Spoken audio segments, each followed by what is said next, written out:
Hi, it's David with Desert Psycho Gaming. It's been a couple of weeks since I've made a video. It is becoming more and more difficult to find time to make videos, but I have a little bit of time right now, and so I wanted to talk about collectible trading card market. Now, typically, I have talked about MetaZoo recently. At the moment, I'm not really focusing on it, so I want to go into Pokemon. Pokemon cards are down a lot in price.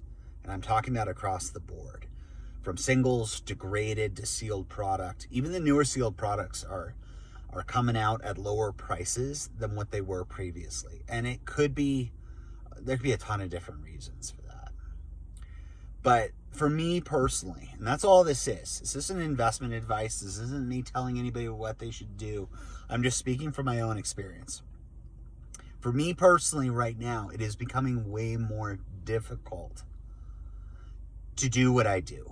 And predominantly what I do is I sell graded cards.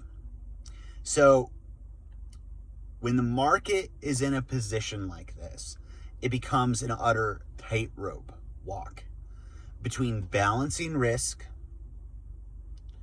and making money. And what I mean by that is when there's higher populations of card and when the demand decreases, like how it's demanding right now, or like how it's going on right now, because there's significantly less buying activity, basically across the board, you've got to find opportunities. And opportunities always exist in trading cards, but so does risk. So unless you're dealing with a card that just has an immensely small population that cannot change, that there's only a finite number of these cards in existence, you've got to look for cards that do sell and that have a low enough population, a high enough demand that you're going to be able to maintain liquidity and for it to be very profitable. The problem is there are a lot of people out there trying to do the exact same thing. So what I'm talking about in terms of a balancing act is it can be very compelling to go and find a card that you think is in good condition, that there's a bunch of them out there and that they're selling for a good price. And if you know your stuff with grading, you can get those cards and get good grades. The problem is, unlike stocks, liquidity isn't immediate with cards at all. If you're buying a card to grade, you've got to get the card to you. If it's in person, you get it in your hand, then you have to package it and you have to send it for grading. Grading cost is expensive, no matter what you're looking at. It's not bad if you're going with, let's say, CGC, with standard time, I think it's $25 if you have a membership. That's not terrible, but what can happen if you load up on that card, if you're confident in that card and you buy a ton of them, is you may be a little late to the party. There could be a ton of other people doing the same thing that are getting the returns back, and they can saturate the market because there's not an infinite demand of any given type of card. So in terms of that balancing act, it's hard to make a call of how many you buy of a particular card, because you can definitely be overweighted. And if you're overweighted, you could very well lose money, especially if there's big populations of them. But even with the small populations, I've noticed prices coming down. Koro Mew is one of my favorite cards of all time. And I have one coming back from grading. But the prices have been trickling down. It will be profitable, but it won't be multiple hundreds of dollars in profit. It's just a little bit tough right now to find those cards that are in pretty much pristine or gem mint condition, that are vintage, and then get them, grade them, and sell them for profit without a lot of competition, because there's a finite number of those cards out there. And then the higher you get in price, the less liquidity you get in the market. You can have a $5,000 card for sale, but it's probably not going to sell immediately. And there's additional risk that can be garnered from the point of time that you list it to the point of time that it sells. Prices can go down. Demand can decrease. Market saturation doesn't happen as much with those really high-end cards, but price movement absolutely does. So it's just hard right now. It's hard in general. It's hard to find prices that are not super efficient. And what I mean by super efficient is a lot of cards on the market that are in those high gradable conditions are priced as such that after grading, after seller fees, after all of these variables, you're looking to the point of very, very close to break even, potentially a very mild loss. And so this can be a fine opportunity from a long-term perspective, but it's impossible to say what these cards are going to do individually over a long period of time. We have a lot of evidence to support that sealed product performs, and I mean a lot of evidence, like decades of it. And the sealed products can be great for investment, for day-to-day income. If you're literally buying a card with the intention of grading and selling it, you're definitely not going to be making as much as what you were a couple of years ago consistently across the board. There are always opportunities.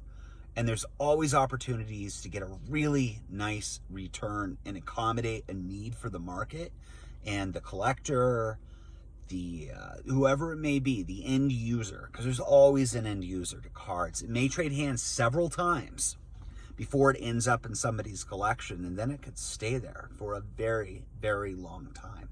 So eventually that card will go out of circulation. And it's hard to find those.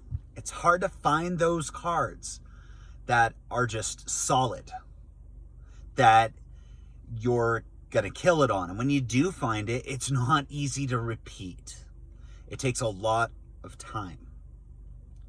So this is what I'm seeing. And I'm talking about across the board. With modern cards that are high grade, the market is pretty efficient. And most people know about grading now. So it's hard to find those.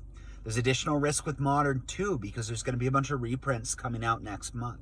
So if you're looking at those alt arts from Evolving Skies, the market is fairly efficient, but also there's a risk of a lot more of them entering the marketplace. There's already been a little bit of reduction in price of all of the alt arts, as well as the sealed product for Evolving Skies. If you're talking about vintage, it's kind of this scavenger hunt to try to find and identify which cards have opportunity that there is actually demand for, and there's not that much in the market.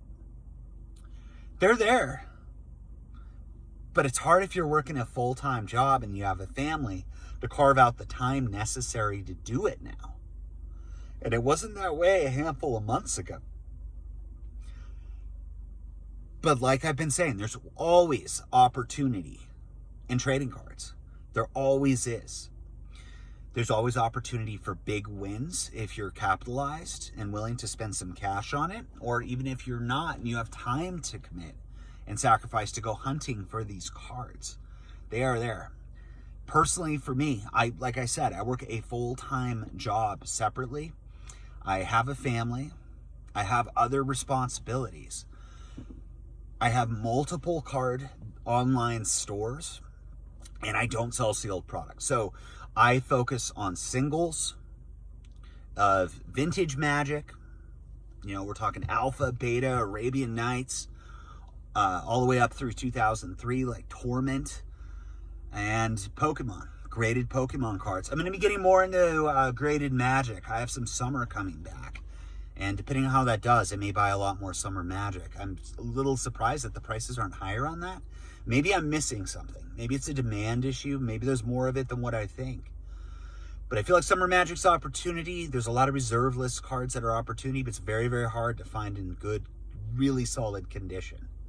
You know, I feel like making $1,000, $1,500 on a card is almost luck of the draw too, because I do have some serious concerns about grading companies. Less with CGC, but I do have some concerns with Beckett's and PSA that sometimes those decisions on whether to give a gem mint 10 or a perfect 10 or a pristine 10, depending on the grader, is kind of pushed in a certain direction based on population.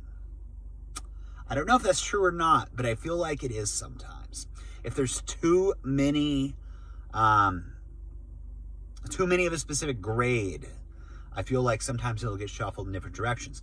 In the same vein, I think there's opportunity with really rare cards that sometimes they will bump the grade up more than maybe it should be, because they want to be able to show that they graded this said card. It's interesting. The market is definitely cool, but it is not cold. And I don't think it'll ever be cold. And I definitely hope it will get back to not where it was in 2020. I mean, that would be cool. But I'm hoping it gets back to where it was about a year ago. And I think it will eventually. But there has to be a catalyst. There has to be some sort of big catalyst to push it back up. And I don't see anything on the horizon for a while. So anyway, this is what I think. This is what I see. Personally, I am trying to get more cards for grading. Sealed promos are usually good. Things that are going to be mint. Absolutely mint. Shadowless first edition cards, if I can find them in mint condition. A lot of the early stuff, Neo first editions. Legendary collection is always great. But again, condition is everything. And I have to be able to get them at a price that makes sense to get graded, to get a high enough return to cover your time. Because you always have to pay attention to what you're actually making for the amount of time you're committing. I love it. I love trading cards. I think it's super fun. I'm passionate about it. I enjoy every aspect of it. That being said, I cannot possibly justify taking time away from my family for $10 an hour as a side thing. So it's got to be profitable for me. I really enjoy it. If it's not profitable, then it's more of an investment than it is business, and that's completely different. That's me probably buying a lot more sealed product, buying singles to grade, speculating, putting it away. So I wish the best of luck to everyone out there who's trying to do the same thing. There's tons of opportunity, but tons of opportunity doesn't mean there was as much as there was a year ago. So, appreciate you all. Again, this is David with Desert Psycho Gaming. I talk about collectible trading card markets. MetaZoo quite a bit previously. Pokemon. Probably going to have some more Magic the Gathering conversations. So this is what I do. If you like those kinds of topics, please like and subscribe. It helps me out a lot. If you think it's nonsensical, please let me know in the comments. I appreciate any kind of feedback whatsoever and hope you all have a great weekend.